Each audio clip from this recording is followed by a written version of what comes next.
Namaste, dear friends. I'm Meet Shukla, and you're watching Balmurti Online in English, an initiative managed by the Unified Growth Foundation. Well, today's episode, The Unlimited Potential of a Child, is inspired by Balakni Amaryad Shaktiyo by Hasmukh Bhai Patel, a heartwarming piece that reminds us how much children can surprise us when given the space to explore and grow. It's a celebration of curiosity, learning, and the freedom to try, even if it means making a mess along the way. Let's have a look. Namaste, and a very warm welcome to our listeners. You're tuning into New Pages, and I'm your host, Meet. And I'm Shweta. It's so good to be here with you all. Today, Meet, we've got such a beautiful and I think a very important article to discuss. It's called The Unlimited Potential of a Child. It really is, Shweta. The article, it hooks you right from the start with this simple, lovely story about a little girl named Aastha. Okay. She's just, 2.5, and her parents are playing that classic Indian game with her. Chakli ude phur. Array, of course, the sparrow flies. I've played that so many times. Yeah, you name a bird or an animal, and if it flies, you lift your finger and shout phur. Exactly. And her parents were just stunned. Wow. They thought they were teaching her, but Aastha already knew perfectly which birds fly and which animals like a buffalo or a cow stay on the ground. At 2.5? That must have been such an eye-opener for them. And that's the real heart of this article, isn't it? Yes. That moment of realization that we are consistently underestimating our children. We think their minds are empty slates, but they're already absorbing and processing so much. Absolutely. The author says, and I love this phrase, that every child holds within them a universe of untapped power. And our role as parents isn't to limit that universe, but to give it space to expand. I think the most practical advice in the article is to stop ourselves from saying, no, you can't do this, let me do it for you. Yeah.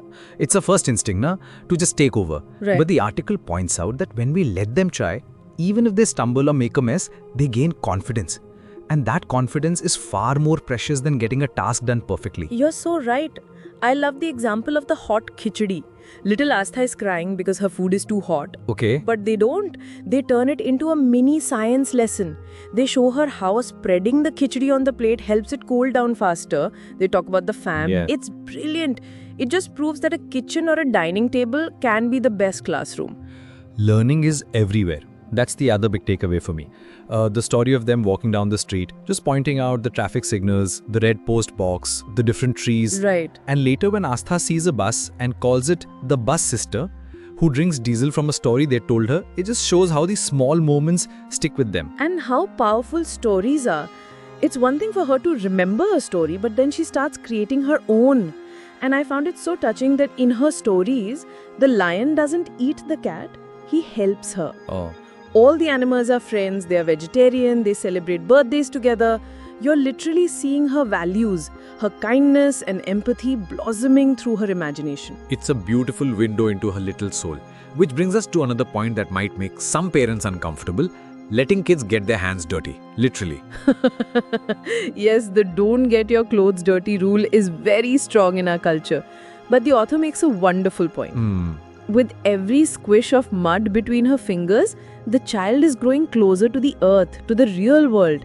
Even something like tearing the pages of a book. That can feel like a crime. It can, but the article reframes it. It's not just destruction, it's a child's way of exploring an object.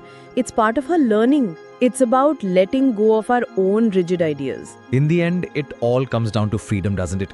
The freedom to try, to ask questions, to fail without fear, to imagine, to dream, and ultimately to fly. And that leads us to that stunning final line. Let us be the wind beneath their boundless wings. It's not our job to steer them, but to provide the support and lift that allows them to soar in their own direction.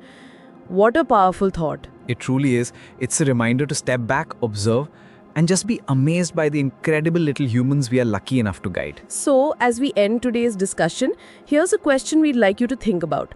What is one small way you can step back this week and give a child in your life, your own, a niece, a nephew, the freedom to surprise you? Thank you so much for joining me for the unlimited potential of a child. This conversation makes us think about how often we might underestimate the children around us, right? I would love to know what's one way you have seen a child amaze you with their abilities or imagination. Share your story in the comments so we can all be inspired. Like, share, and subscribe our channel. Follow us on our social media handles and visit our website for more such thought-provoking stories. Namaskar.